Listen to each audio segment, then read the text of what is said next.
그 판으로 내가 만든 교회에 넣었더니, 이런 제목으로 말씀을 전하겠습니다.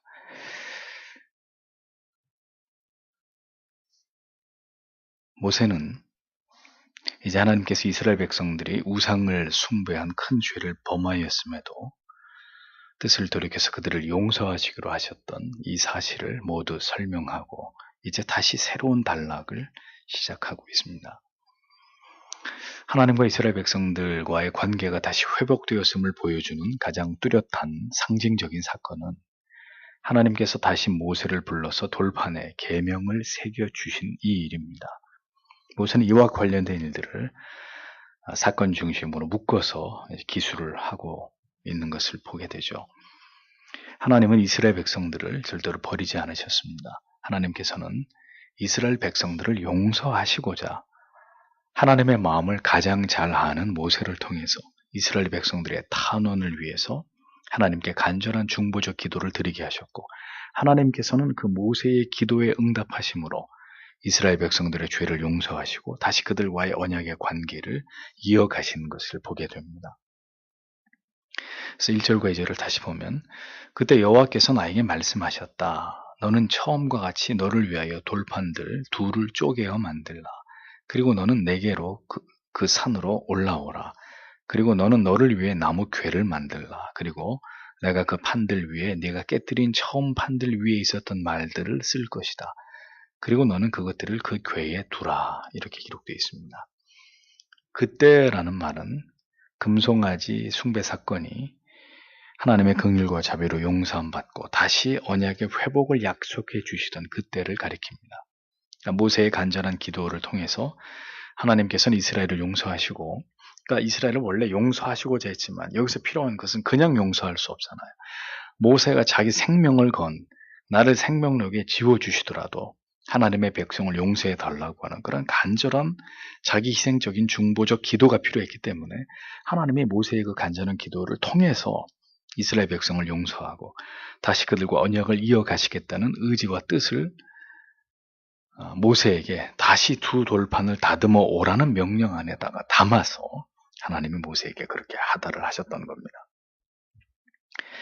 하나님께서 모세에게 직접 주셨던 언약의 두 돌판은 어떻게 써요? 모세가 던져서 다 깨트려 버렸습니다. 이제 하나님께서는 모세로 하여금 다시 두 돌판을 이제는 네가 만들어 와라. 만들어 가지고 다시 내게로 올라와라. 이렇게 말씀하셨습니다. 그러니까 처음 언약의 두 돌판은 모두 하나님께서 직접 준비하시고 새겨 주신 것입니다. 그런데 두 번째 돌판은 모세로 하여금 돌판을 준비해 오라고 말씀하셨습니다. 하나님께서는 또다시 십계명을 돌판에 새겨 주셨지만 이것은 하나님이 다 준비하신 것이 아니었습니다. 돌판은 모세가 준비하고 하나님께서는 그 돌판에 십계명을 새겨 주시기만 하셨습니다. 이건 뭘 뜻하는 것일까요?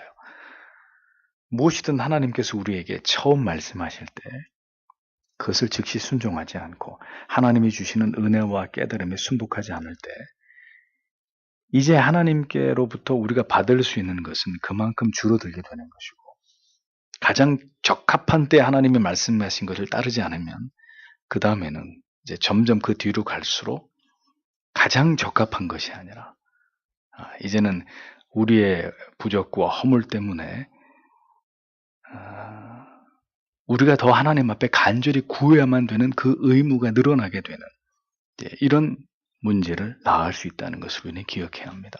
은혜를 받고 난 이후에 그 은혜를 다시 잃어버리고 난 이후에 이제 하나님께 또다시 은혜를 구할 때는 그 은혜를 잃어버린 대가를 지불해야 되는 거죠. 다음에 하나님의 은혜를 또 구하고 얻는 것은 이제 더 어려워지는 것입니다. 그러니까 하나님이 나에게 주시는 그것을 하나님이 주시는 때에 온전히 받을 수 있는 그게 축복인 거예요. 그렇지 않으면 이제는 하나님의 은혜 주심을 내가 소망하고 바라고 그것을 위해서 또 준비해야 될 그런 부분들이 더 많아질 수 있다는 것을 우리는 기억해야 합니다. 모세가 금송아지를 숭배하는 이스라엘 백성들을 보고 의로운 분노를 일으킨 것은 마땅한 일이나 하나님이 주신 십계명의 언약의 돌판을 집어던진 일은 결국 하나님이 기뻐하실 일이 아니었습니다. 만약에 10계명의 돌판을 집어 던지는 게 하나님의 뜻이었으면 하나님이 그렇게 허락하셨겠죠. 던지라고. 하나님이 모세에게 이것을 허락하신 바가 없다는 겁니다. 그래서 모세는 이제 하나님께 기록해 주실 돌판을 준비해야 했습니다. 전에는 빈손으로 시내산으로 향했지만 이번에는 무거운 두 돌판을 자기가 직접 다듬어서 그것을 들고 하나님 앞으로 나아가야 했습니다. 얼마나 귀한 것인지도 모르고 모세와 이스라엘 백성들은 하나님의 첫 번째 언약의 두 돌판을 유실했습니다. 하나님이 시내산에서 하나님의 언약의 돌판을 주실 때 어떻게 했습니까? 이스라엘은 이 신성한 일이 일어날 때 구판을 벌리고 있었고 분노한 모세는 그것을 받아들고 내려와서는 그것을 집어던져서 깨뜨려 버렸단 말입니다. 하나님께서는 이제 모세에게 네가 다듬고 만들어서 돌판을 준비해 오라고 말씀하셨습니다.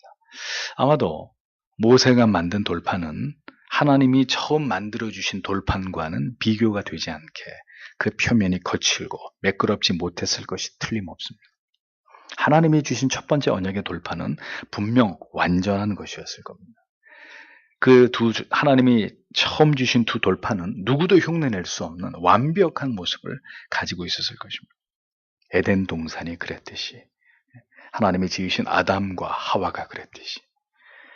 그러나 모세가 만들어 온 두 돌판은 분명 초라한 것이었을 것입니다. 그때 당시에 그 돌을 잘 다듬을 수 있는 기술이 어디 있고 그런 능력이 모세에게 어디 있었겠습니까? 때로 여전히 우리의 삶과 우리의 영혼의 모습은 무엇인가가 새겨지고 담겨지기에 울퉁불퉁하고 매끄럽지 못하고 여전히 고집스럽고 여전히 투박하고 여전히 무지할 뿐입니다. 볼품이 없습니다. 타락한 인간의 모습은 추악하게 그지없고 그 영혼은 저열하기 짝이 없습니다. 부패한 인간의 본성과 그 마음과 영혼은 무엇 하나 아름다운 게 존재하지 않습니다. 그렇게 매끄럽지 못하면 그러면 하나님의 말씀이 새겨지지 않는 것인가요? 그렇게 추악한 죄인의 영혼에는 그러면 그리스도의 피 묻은 복음이 심겨질 수 없는 것일까요? 결국 그렇지 않습니다. 하나님께서는 이번에는 모세가 직접 만들어 온 그 거친 돌판에 다시 하나님의 언약을 새겨주셨습니다. 아무리 죄로 더럽혀지고 우리의 인간적 고집과 무지의 어리석음 때문에 망가진 영혼이라 할지라도 그리스도의 피 묻은 복음은 선명하게 하나님의 백성들을 찾아가서 그 영혼 가운데 정확히 아로 새겨지기 마련이라는 거죠. 하나님께서는 모세에게 그리고 오늘도 우리들에게 내 그 마음을 들고 그 죄로 더럽혀진 그 거칠어진 그 영혼 그대로 그것을 가지고 내게로 가까이 나아오라고 말씀하십니다. 우리는 그 거친 돌판 같은 그런 마음과 영혼을 들고 하나님께로 예수 그리스도의 십자가 앞으로 나아가기만 하면 되는 것입니다. 우리는 이 진리를 분명히 기억해야 한다는 거죠. 여기 다듬어, 그 다음에 만들다 이런 의미 가운데 원문에는 이 한글 성경에는 생략되어 있는데 너를 위하여라는 표현이 원문에는 분명히 삽입이 되어 있습니다. 너를 위해서 그걸 다듬어 만들어 와라 이렇게 말씀하시는 거예요. 계명은 하나님께서 이스라엘을 위해서 주신 법입니다. 이스라엘 백성들에 대해서 영원토록 지켜야 할 계명을 말씀하신 것입니다. 이것은 이스라엘에게 생명과 같은 법이고 그들이 살 길이었습니다.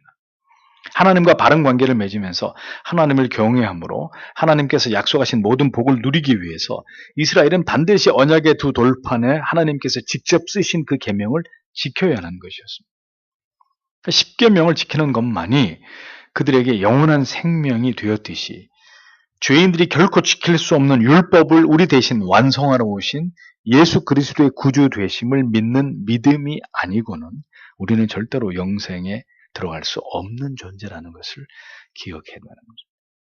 그러니까 율법도 구주 예수 그리스도의 이 땅에 오심도 모두 하나님을 위해서 하신 게 아니에요. 모두 너희를 위해서, 모든 죄인들을 위함이었다는 사실을 성경은 분명히 말씀하고 있다는 겁니다. 하나님께서 우리를 위해서, 우리를 살리기 위해서 하나님이 우리를 위해서 주신 하나님의 은혜였다는 거죠. 하나님께서는 그렇게 두 돌판을 다듬어 가지고 하나님께로 나오라고 말씀하셨고 또 한 가지를 주문하셨습니다. 그것은 나무로 궤를 만들어 오라는 것이었습니다. 하나님께서는 이 언약의 두 돌판을 그 나무 궤에다가 보관하기를 원하셨습니다. 그것은 이 하나님의 계명이 자자손손 대대로 보존되는 것을 하나님이 원하셨기 때문입니다.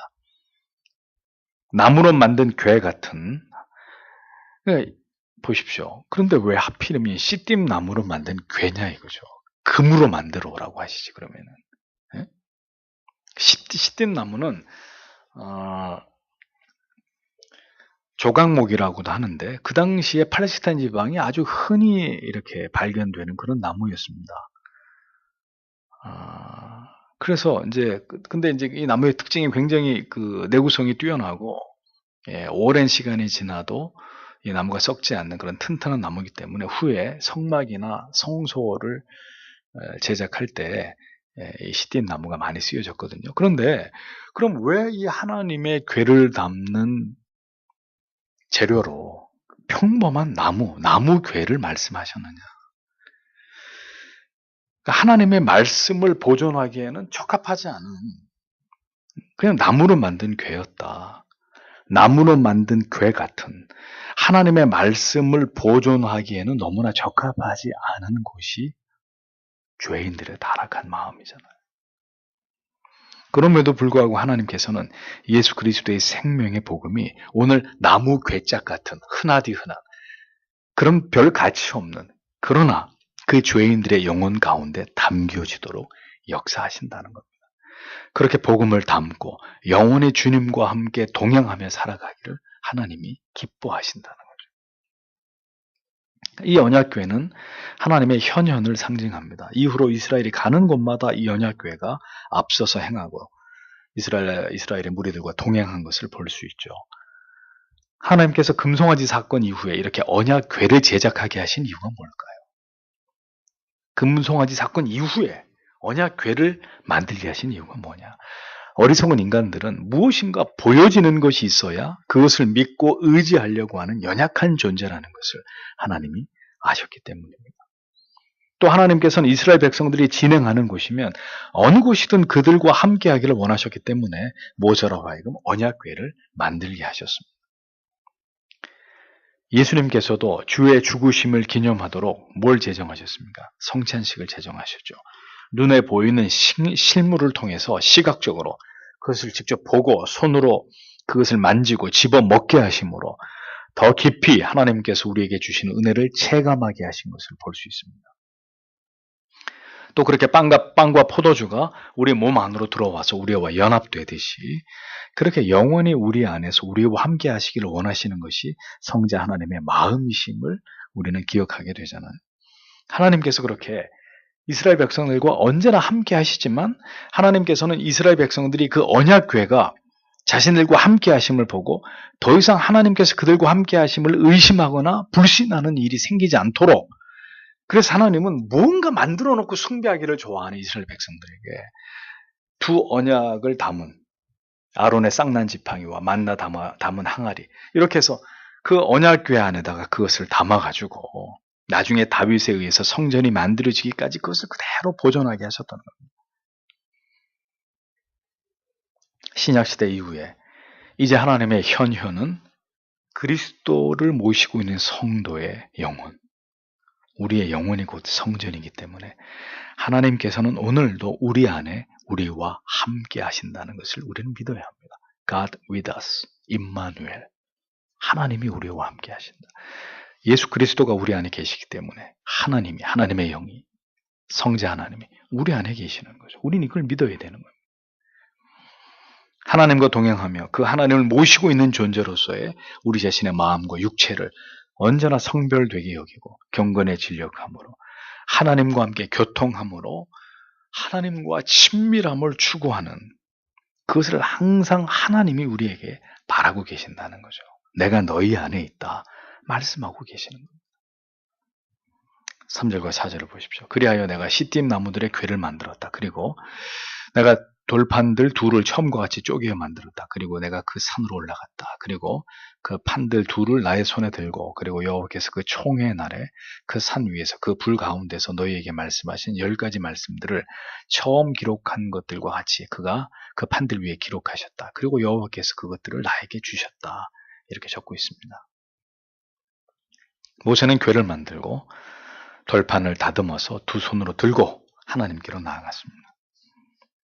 하나님께서는 이스라엘 백성들이 모두 모여서 다시 하나님께로부터 언약을 받기 위해 모인 그들의 총회 가운데 다시 하나님의 임재를 드러내셨습니다.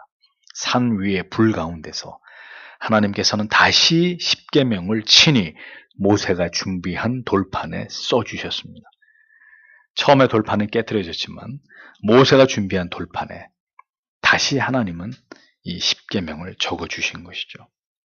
비록 우상을 숭배하는 끔찍한 죄를 지었지만 하나님께서는 두 번째 돌판에 다시 계명을 적어주심으로 너희는 여전히 나의 언약의 자손이고 나의 택한 백성이라는 것을 하나님은 이 행위를 통해서 분명하게 드러내고 계셨다는 것입니다. 다시 써주시는 하나님, 다시 말씀하시는 하나님, 다시 우리의 마음속에 다시 죄를 지은 자들에게 찾아오셔서 말씀하시고 깨닫게 하시고 다시 바른 길로 인도하기를 원하시는 하나님 아버지의 마음을 우리는 느낄 수 있는 것입니다. 우리에게 다시 말씀해 주신다는 것은 참으로 큰 자비와 긍휼이 아닐 수 없습니다. 이스라엘 백성들이 금송아지를 숭배했을 때 하나님이 뭐라고 하셨죠? 내가 저들을 버린다. 내가 너를 통해 더 강한 민족을 내가 만들 것이다.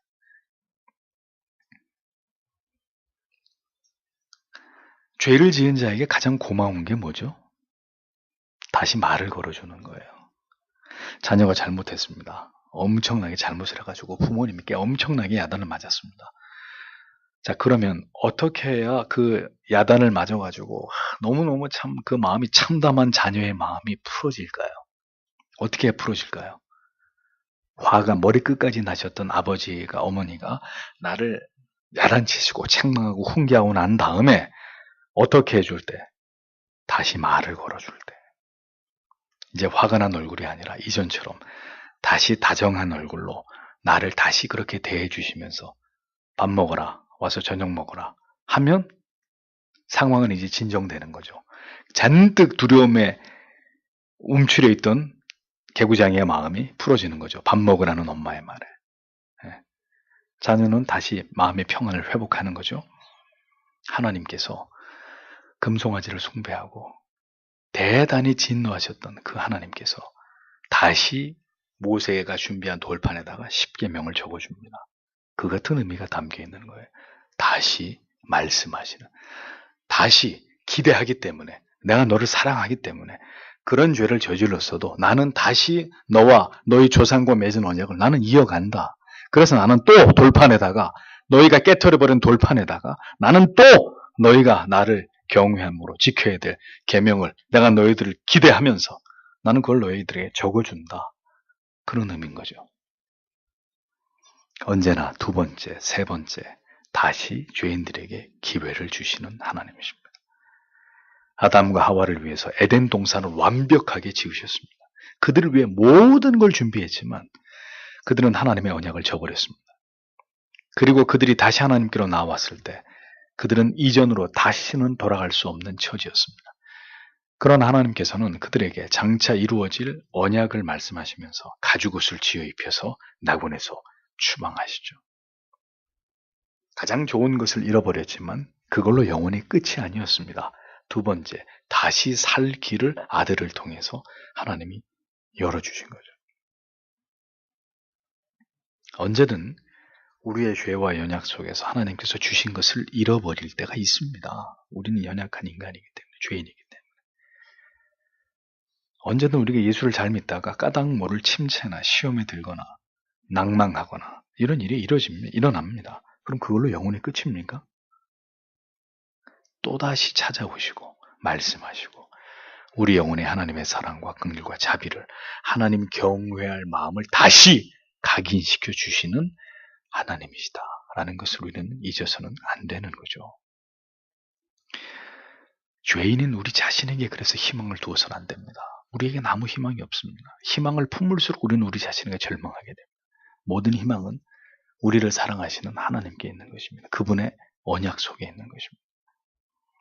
다시 말씀해 주시는 하나님 때문에 죄인들에게 소망이 있는 거예요. 내 안에 어떤 소망이 있는 게 아니라 다시 찾아오셔서 또 은혜의 철필로 내가 너를 사랑한다고, 내가 너를 절대로 버리지 않는다고 우리의 마음에 새겨주시는 그 하나님의 사랑이 있기에, 그 사랑이 절대로 식어지지 않기에 우리에게 소망이 있는 것입니다.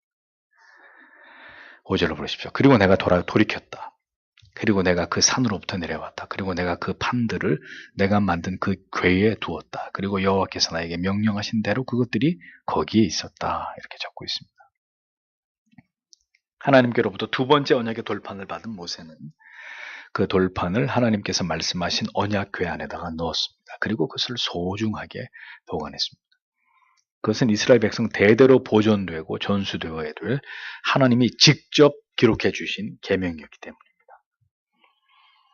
여전히 하나님께서는 그렇게 말씀하셨고 모세는 그것을 그대로 행했습니다. 그 결과 언약궤가 만들어지게 된 것이죠. 자, 그러면 하나님께서 그럼 왜 이 같은 일들을 행하신 것일까요? 금송아지를 숭배하고 그뿐만이 아니라 수시로 출애굽 광야의 여정 속에 수시로 하나님을 원망하고 불평하던 이스라엘 민족이었습니다. 그러니까 그들에게 율법을 계명을 주시는 것은 어쩌면 무모해 보이기까지 하는. 그러니까 우리로서는 이해되기 어려운, 뭐를 가르쳤는데 열심히 받아 적고 막 선생님을 뚫어져라 쳐다보면서 열심히 공부하려고 하는 아이에게 뭔가를 가르쳐 주는 건 아깝지가 않아요. 그렇죠? 그런데 맨날 학교 안 나오고 학교 나오면 엎어져 자고 막 떠들고 선생님 하는 얘기 듣지도 않고 그런 애들을 앉혀놓고 또 얘기하고 이건 참 무모해 보이는 거잖아요. 지금 꼭 그런 상황인 거죠. 네. 그들에게 하나님이 계명을 준다. 이게 돼지 목에 진주 목걸이 같은, 줘서 뭐 할까? 솔직히 그런 마음이 드는 겁니다. 이스라엘 백성들의 그 모든 면면을 보면 시내산에서 하나님의 언약의 첫 두 돌판이 하사될 때 참남한 죄를 저지르고 있었습니다. 분노한 모세에 의해서 언약의 두 돌판은 훼손됐습니다. 모세의 간곡한 기도를 통해서 하나님이 이스라엘 백성들을 용서하셨고 다시 돌판에 십계명 새겨주셨습니다. 그러니까 어떻게 보면 금송아지를 숭배한 것도 큰 죄인데 하나님이 직접 주신 돌판을 유실했다. 이거는 금송아지를 숭배한 거나 다를 바 없는 굉장히 큰 죄가 될 수도 있는, 사실 그렇지 않습니까? 하나님이 주신 것을 집어 던졌다, 모세가. 화가 난다는 이유 때문에. 하나님이 직접 만들어 주신 건데 이거 보통 일이 아니에요. 얼마든지 일어날 수 있는 일이 아니란 말이죠. 그러니까 그 일만으로도 사실은 이스라엘 백성이 택자가 아니면 하나님이 주신 돌판을 그런 식으로 깨뜨렸다는 것만으로도 그들은 그냥 그 자리에서 끝날 수 있는, 멸망당할 수도 있는 그런 일이잖아요. 근데 성경은 이걸 덮고 넘어가요, 그냥. 왜 하나님은 이렇게 무모하고 과도한 호의를 베풀어 주시는 것일까요? 그들은 하나님께 감사할 줄도 모르는 인생들인데. 그럼에도 불구하고 하나님은 하나님의 끝없는 선하심을 자기 백성들에게 드러내시는 것입니다. 그게 하나님의 선하심입니다. 하나님의 선하심은 네가 나에게 이쁨을 받을 짓을 해봐. 그럼 내가 너를 선대해 줄게. 칭찬해 줄게. 좋은 걸 줄게. 그건 선하심이 아닙니다. 하나님의 선하심은 그 하나님의 선하심을 받을 아무런 자격이 없는, 도저히 그 하나님의 선하심을 받을 이유도 자격도 공로도 없는 그들을 향해서 하나님 자신을 계속 나타내시는 것입니다. 나는 너희가 그럴지라도 나는 너희를 끝까지 사랑하는 너희의 하나님이다. 여호와다. 여러분 성경을 잘 보십시오. 왜 하나님이 이렇게 하실까? 궁금하지 않으셨어요? 왜? 도대체 왜 이스라엘? 이럴 가치가 뭐가 있는데?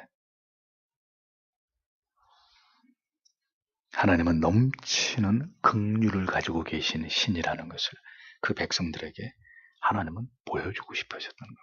하나님 자신이 어떤 하나님인지를 보여주고 싶으셨다는 거예요. 너희가 어떻게 할지라도 그 두 돌판이 뭐 거칠고 뭐 울퉁불퉁 상관없다 이거.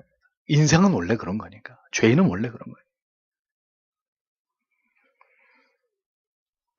여러분, 하나님이 그런 분이십니다. 우리가 사랑받을 만해서요? 우리가 하나님 보실 때 이뻐서요?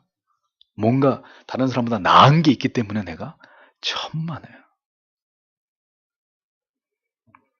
하나님과 맺은 언약의 중요성을 하나님께서 얼마나 귀하게 여기시는지를 이스라엘 백성들에게, 너희가 악할지라도 나는 너희를 선하게 대하는 나 여호와는 너희에게 그런 아버지다. 하나님이 그 사랑을, 그 자비를, 그 긍휼을, 그 인자하심을 보이시는 것입니다. 사랑하실 만한 이유가 아무것도 없는데도 불구하고 그게 하나님의 아가페적인 사랑이라는 겁니다. 모든 것은 하나님의 뜻입니다. 그 하나님의 마음에서 비롯된 일입니다. 그 일방적인 사랑입니다. 일방적인 불가항력적인 은혜입니다. 그렇게 하나님 자신을 하나님께서 이스라엘 백성들에게, 그리고 이 성경을 대하고 있는 우리들에게 오늘도 하나님은 나타내고 싶으신 겁니다. 하나님이 어떤 분인지를 궁금해하는 모든 하나님의 백성들에게 나 여호와는 너희가 그렇게 악할지라도 내 아들을 십자가에 달아 죽게 하기까지 너희의 죄를 도말하고 너희와의 관계를 회복하고 세상 끝날까지 그 언약을 지키려고 하는 나는 너희의 그런 아버지다라는 것을 하나님의 이스라엘 백성들에게, 그리고 우리 모두에게 그것을 말씀하고 싶어 하시는 겁니다.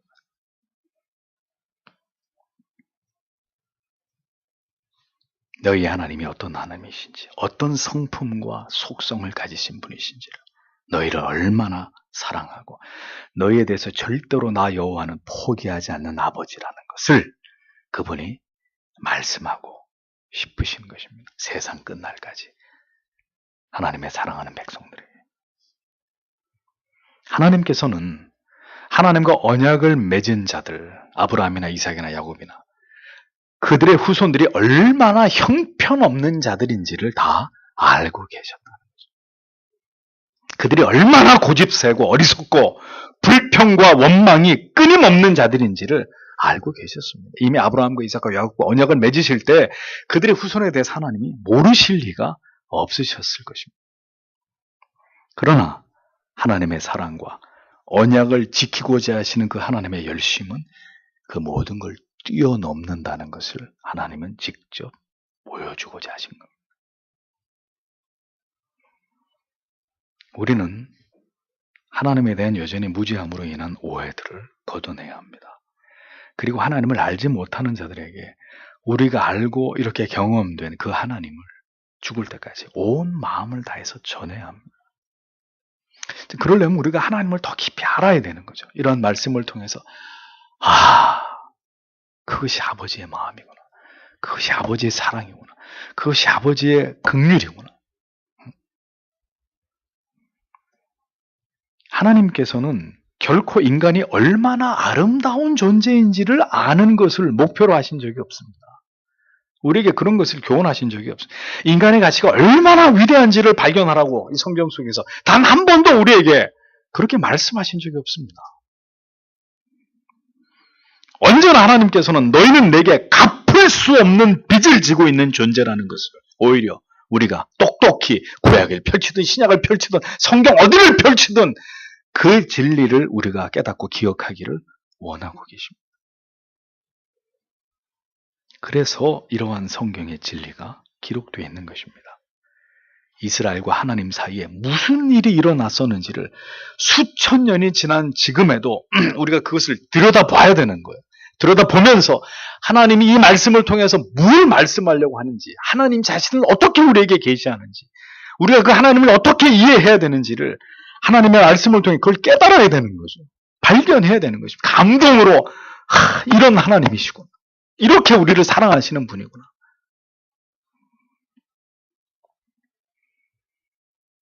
하나님께서는 나 같은 자에게는 도무지 하나님의 은혜가 필요 없음을, 악자같이 악한 삶을 통해 증명하고 있는 그런 자들, 그런 나 같은 자들에게조차도 하나님은 결국 하나님의 자녀로 삼으시고 그 하나님의 선하심을 보이시고 인간의 모든 부패함과 타락함조차도 그 사악함조차도 압도해버리시는 그런 아버지시구나. 우리가 이런 것들을 하나님의 진리의 말씀을 통해 하나님이 우리에게 부어주시는 은혜 속에서 체험적으로 그렇게 하나님을 만나고 절대로 그것은 잊지 말아야 될 하나님에 대한 소중한 지식들이 우리 안에 채워져야 되는 것입니다. 우리는 이제 더 이상 돌판에 쓴 율법을 가지고 있지 않습니다. 그러나 우리는 주 예수 그리스도를 소유하고 있습니다. 그 율법의 완성이 되신. 그 말은 하나님의 율법의 언약이 우리 안에 새겨져 있다는 뜻입니다. 그렇죠. 그리스도가 다 완성하셨으니까 율법이 소멸된 게 아니라 우리가 예수를 품고 있기 때문에 하나님의 율법의 언약도 여전히 우리 안에, 즉 우리의 모든 생애가 그 하나님을 드러내는 생애가 되어야 한다는 의미입니다. 예수를 믿는 사람. 그 하나님의 위대하신 뜻을 위해서 그것을 위해 살아가는 이 땅에서의 우리의 삶이 되어야 한다는 거죠. 아들을 통해서 그 아들을 알고 믿는 믿음을 우리 안에 새겨 넣으심으로 우리를 기어이 구원의 길로 인도하신 하나님이심을 우리가 안다면 우리를 향하신 하나님의 그 무모하신 선하심에 대해서 우리는 오늘도 우리 자신을 어리석다고 생각하려고 하는 마음들을 단념하고 그 선하신 하나님을 바라보면서 그 하나님께로 더 달려가는 그런 하나님의 자녀들이 되어야 한다는 거죠. 이 짧은 시간을 지나가면서 세상에 미련을 두고 있는 것들을 속히 우리의 생각과 마음속에 정리해 주시고 우리를 그렇게 선대하시는 무모하리만큼 하나님이 어떤 분인지를 우리에게 말씀하시면서 그 하나님을 믿고 따르고 의지하고 그 하나님의 아들을 통해 내어미신 손을 붙들고 하나님께로 더 가까이 나아오라고 말씀하시는 그 하나님의 부르심 앞에 우리는 기꺼이 그 하나님을 사랑하고 경외하고 하나님을 사랑하고 경외하게 그 도를 따라 구별된 삶을 살아가면서 하나님을 기쁘시게 하는 그 삶을, 그 뚜렷한 삶의 방향성을 끝까지 지켜나가는 하나님의 사람들이 되어야 한다는 것입니다. 오늘도 모든 것에 있어서 하나님께 의존되어 살아가고 있을 뿐인 존재로 나를 인식하면서 율법의 두 돌판을 주시고 우리에게 하나님 아들을 믿는 믿음을 주시고 영생을 얻을 믿음을 주신 것을 기뻐하고 감격해하면서 그 하나님을 알아가는 기쁨과 감격 속에서 그 하나님의 영광을 위한 삶을 살아가는 하나님의 사람들이 되기를 우리는 오늘도 하나님 앞에 굳게 마음을 먹고 그렇게 살아가도록 하나님이 오늘도 우리를 붙들어 주시기를 기도해야 되는 것입니다. 그것이 성경의 진리가 우리에게 가르치고 있는 바이다라는 것입니다. 기도하겠습니다.